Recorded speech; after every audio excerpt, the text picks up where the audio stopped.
Now, let's talk about why this course is needed.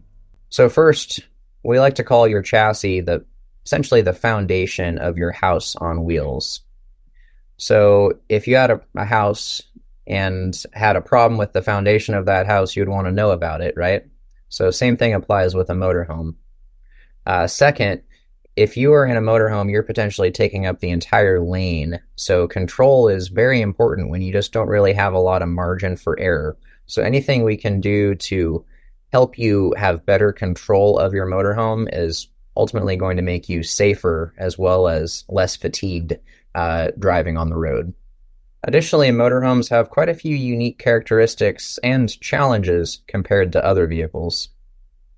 And finally, many may fall in love with the floor plan of a motorhome before they actually drive that motorhome. So you get in the motorhome, you check it out, you think, oh yeah, I can definitely see myself living in this thing. You may take it around the block or something, but you don't really learn the way the coach actually behaves out on the road, potentially until after you've already made that purchase. So our goal is to help you out now that you have found that maybe you do have some areas you want to address. We want to help give you some recommendations and how to improve upon those areas. So we talked a little bit about how motorhomes have unique characteristics and challenges. So what are some of those? Well, first, their size. Obviously, motorhomes can be quite large. There is a lot of variation from the smallest, Class B or the Class C, like what you see in the middle there, all the way up to a Class A gas coach or even a diesel pusher. Their weight varies quite a bit as well. Their wheelbase length can vary quite a bit, and weight distribution also varies quite a bit. Um, and weight distribution is something that's worth noting just because that can depend quite a bit not on the chassis manufacturer as much as on the coach builder. So it's important to note that in most cases, the coach builder, such as, say, Fleetwood, Coachman, Winnebago, Tiffin, you name it, they're typically going to be buying a bare chassis from the manufacturer, such as Ford or Freightliner, and then they're going to be building their house on top of it. And from one manufacturer to another, there can be quite a lot of variation in terms of where they put things, where they put appliances, where they put slide outs. Even for the same manufacturer, you can have a fair amount of variation because you could have different floor plan numbers for a certain model of coach, and that can also change the way that weight is distributed. Additionally, lack of information can be a problem. Just it can be difficult to find a good fit guide, for instance, on components for a given chassis, especially as we see in some cases. Some of these coach builders are no longer in business, or some of the even chassis manufacturers are no longer in business.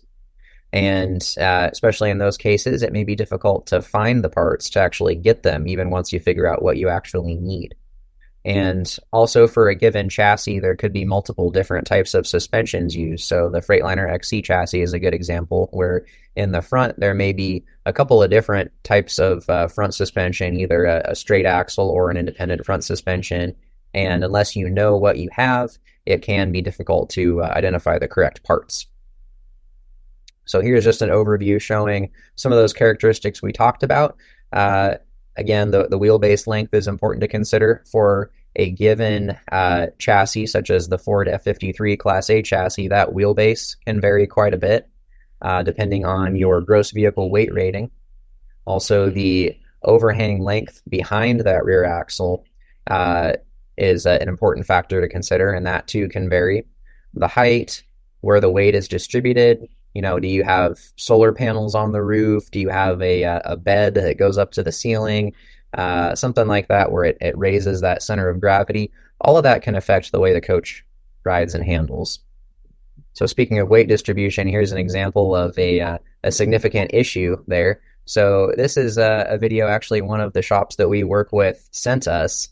This coach, just your standard 450 chassis. It's got just your standard Ford V10, not a lot of power. It should not be able to pick those front tires off the ground because of power alone. So what we're seeing here is an issue with weight distribution. That coach is just too light on the front end. They're going up a slight incline, and they found just the right frequency to hit the gas pedal. So you can imagine that this thing is probably a bit of a handful out on the road too if you start uh, getting in a situation where that front end gets unloaded a little bit, going up, up a hill or something, that can definitely make for a squirrely drive. So why else is this course needed? Also, many shops will not work on motorhomes. They're maybe comfortable just in the automotive space or working on trucks, but don't want to get into RVs. So it can be difficult to find a shop that will work on them. We even heard that some of the dealers, like the Ford dealerships, for instance, there may be some that won't actually work on a Ford motorhome. So that can make things challenging.